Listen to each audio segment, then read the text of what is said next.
Salut à tous, bienvenue à la Minute électrique, épisode 8. On va parler des bornes de niveau 3, mais avant tout, récapitulation.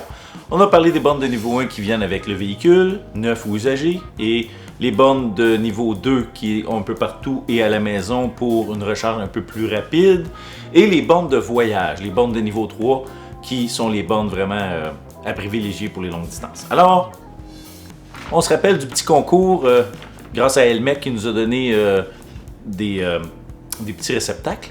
Alors ici, comme vous pouvez voir, j'ai marqué le nom de toutes les personnes qui ont inscrit dans les commentaires pour participer au concours.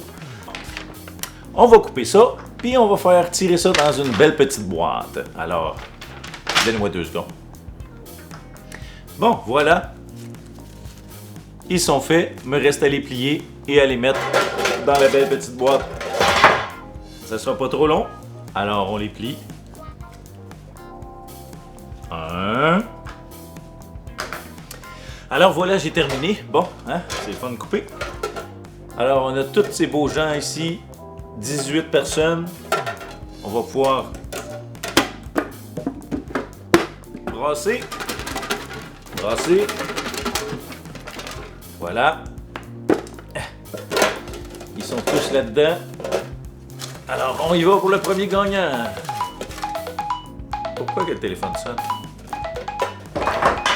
Un instant, s'il vous plaît.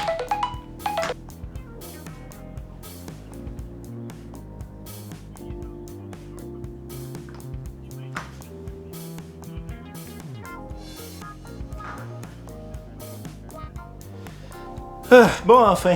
Eh oui, mon meilleur ami d'enfance qui me parlait. Bon, j'étais rendu où? Ah, le tirage. Alors, tous les noms sont là. Les 8 personnes. J'espère que le téléphone ne sonnera pas. Alors, le premier gagnant,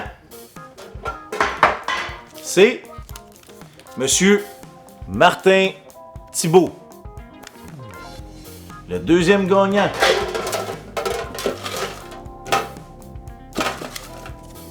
bon, c'est pas comme ça on faisait tirer un char, là, fait que j'ai... Oh! Annick Gionnet! Et oui, mais Kiro Masso, excellente. Vous avez un problème, un accident, allez la voir, elle soigne le dos comme ça se peut pas. Fini la pub. Next. Haha! Alors, on a ici Denis Perron. Excusez-moi. C'est juste que 2 personnes que je connais dans le tas. Alors, on a nos 3 gagnants ici. Alors, je vais communiquer avec vous. Denis, tu me connais. Annick, elle me connaît. Martin Thibault. Je me rappelle pas trop c'est qui. Ça se peut qu'on se connaît ou pas, mais tu peux toujours m'écrire dans les commentaires en bas. Nous donner ton courriel et je vais communiquer avec toi. Et la compagnie Elmec va vous envoyer vos réceptacles gratuitement par la poste. Juste à me communiquer avec moi, me donner vos adresses et tout ça. Bon, maintenant, les bornes de niveau 3. C'est quoi ça? Les bornes de niveau 3, c'est les bornes quand on veut voyager ou qu'on a besoin d'une recharge rapide. La première borne de base que tout le monde voit un peu partout, c'est les bornes du circuit électrique d'Hydro-Québec, comme on a vu à l'épisode précédent de niveau 2, que je vous ai présenté et Régis aussi. Et maintenant, je vais vous montrer une petite vidéo où c'est que j'ai été voir à la station des bières pour vous montrer de quoi ça a l'air les bornes de niveau 3 qu'on voit à 50 kW de recharge qui sont en train d'être upgradées vers 70 à 100 kW. La vitesse de recharge de ces bornes-là, c'est environ 100 km par demi-heure ou 200 km à l'heure. Alors, on regarde ça. Ben oui, c'est ça la borne BRCC, la borne niveau 3. Comme je vous ai expliqué, il y a des bornes niveau 1, niveau 2, niveau 3. Une BRCC, c'est une borne rapide de 400 volts. C'est pas plus compliqué que ça. Ça sert uniquement quand on va en voyage ou si on habite dans un appartement et qu'il faut se charger rapidement. Il y a 2 prises. La grosse prise ronde, qui est comme pour les Nissan Leaf. CHAdeMO que ça s'appelle. Et pour l'autre côté, la prise combo, comme pour dans les Chevrolet Volt, par exemple. Bolt. Chevrolet Volt ne peuvent pas se connecter ici. Alors, c'est ce qu'on voit ici de plus en plus. Mais, évidemment, ce qu'on va remarquer, c'est que plus ça va, plus il y en installe plus qu'une. Comme par exemple, ici, je suis à la station des bières et on voit ici, comme vous pouvez regarder, il y en a 4 installées.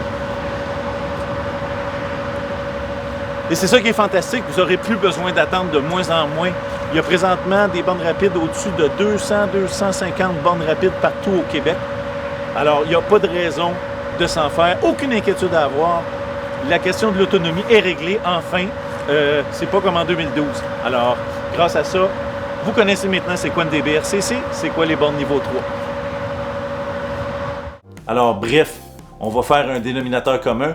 Combien de kilomètres en 1 heure on peut mettre dans une voiture? Alors, ces bornes-là, c'est environ 200 et ça devrait aller vers 400 bientôt. Maintenant, on va parler des autres plus puissantes. Les bornes de Tesla. 2 sortes de bornes. Il y a les bornes superchargeurs que tout le monde connaît, que vous voyez un peu partout, et les bornes, les chargeurs urbains qu'on appelle, qui sont un peu plus petits, qui donnent 76 kW de puissance, qui vont environ entre 300 et 400 km maximum environ à l'heure de kilomètres que ça peut fournir à votre véhicule Tesla seulement.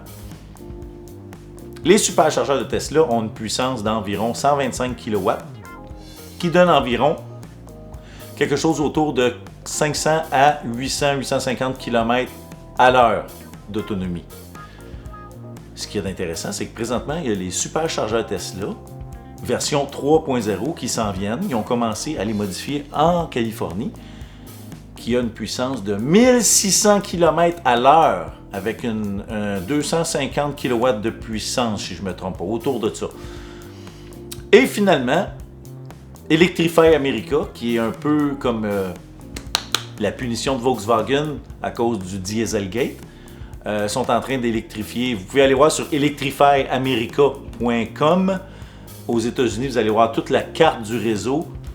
Vous allez voir aussi que la puissance est de 350 kW. Ça donne vraiment pas loin de 2000 km à l'heure de recharge. Ça veut dire en une demi-heure, 1000 km, 15 minutes, on a rempli un véhicule de 500 km de recharge.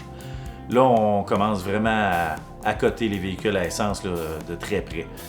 C'est vraiment intéressant. Volkswagen a fait un très beau travail et les bornes sont là, presque toutes installées, mais pas encore activées. Si vous allez sur le site, vous allez voir, il y en a ici et là qui apparaissent. Et ça, c'est compatible avec tous les véhicules électriques. Les bornes Tesla, c'est uniquement pour les Tesla. Il y a des adapteurs pour les Tesla pour qu'ils puissent se charger sur les autres, mais pas sur pas les autres qui peuvent se connecter sur les véhicules Tesla. Je vois le scandale ici. Non, il n'y a pas de scandale. Les Tesla ont coûté cher parce que justement, ça faisait partie de la lignée Tesla. Tesla a proposé aux constructeurs de faire un partenariat pour pouvoir ouvrir les bornes Tesla à tout le monde et charger. Ils n'ont pas voulu. Les autres constructeurs n'ont pas voulu, ils ont resté comme ça. Je ne sais pas c'est quoi les termes de l'entente qui fait que ça n'a pas fonctionné, mais ça n'a pas fonctionné, ils n'ont pas voulu, ils n'ont pas eu de contre-offre. Alors Tesla, c'est Tesla, puis ça appartient à Tesla, puis c'est les véhicules Tesla, pour l'instant. Peut-être que plus tard, ça va changer, mais pour l'instant, c'est ça. Maintenant, on va aller voir Régis et Émilie qui vont nous présenter justement leur petit voyage avec leur arrêt à Drummondville. À vous, Régis et Émilie. Alors Émilie, on est arrivé à Drummondville, on est parti ce matin d'Ottawa avec 95% de batterie, on est arrivé à 4% à Drummondville. Alors comme je t'ai expliqué, pour aller vers Québec, il va falloir se recharger une ou plusieurs fois. Bien évidemment. Nous, dans notre cas, ça va être une seule fois. On est donc devant ici un superchargeur Tesla. Ça pourrait être également une BRCC, c'est l'équivalent. Comme je t'ai expliqué, pour se recharger en cours de voyage, on ne va pas comme un véhicule à essence faire le plein. On va juste prendre l'énergie nécessaire pour aller à notre prochaine borne. Et donc nous, ça sera pour aller à la destination finale. Alors, c'est toi qui vas faire la manipulation pour te préparer à utiliser la voiture la prochaine fois. Oui, c'est toi. Montre-nous comment tu fais ça.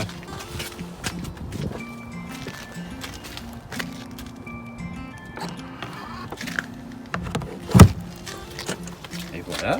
Est-ce que c'est compliqué? Non, du tout. C'est pas compliqué du tout. Alors là, on va recharger. Tu vas recharger juste le nécessaire pour pouvoir aller jusqu'à Québec.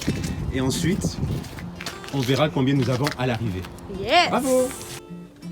Alors voilà Émilie, tu vois, donc la recharge a commencé. On recharge à une vitesse excellente ici de 117 kW. Donc en des termes très simples, tu vois, ça nous permet de recharger 800 km par heure de recharge, ce qui est quand même énorme. Et la voiture estime qu'on a besoin que de 25 minutes pour avoir suffisamment d'énergie afin d'atteindre notre destination finale. Donc je pense que tu as toute l'information nécessaire Alors là, oui, hein. pour prendre la voiture la prochaine fois, sans moi. Ça va être correct. Ouais, je te suivrai quand même sur la carte, hein, Non, non, pour non, savoir non, ce que non, tu non, fais. non, non, non. Ouais. Merci Régis et Émilie. Maintenant, je vous remercie d'avoir écouté ces 3 capsules back-à-back, paf, sur les niveaux 1, 2 et 3. Si vous avez des questions, n'hésitez pas, je vais y répondre. Posez les questions en bas. La semaine prochaine, je vais vous parler des subventions. Il y a beaucoup de mouvements, ce qui se fait ces temps-ci. Le fédéral qui vient de rajouter des subventions et tout, on va en parler. Normalement, je suis supposé parler juste des subventions des bornes, mais peut-être qu'on va faire une petite parenthèse sur les subventions en général. Mais on va surtout focuser sur les subventions pour les bornes de recharge à la maison, en entreprise, en condo et tout et tout. Alors là-dessus, je vous souhaite une magnifique soirée, une magnifique semaine et je vous souhaite surtout de rouler en silence. Bye.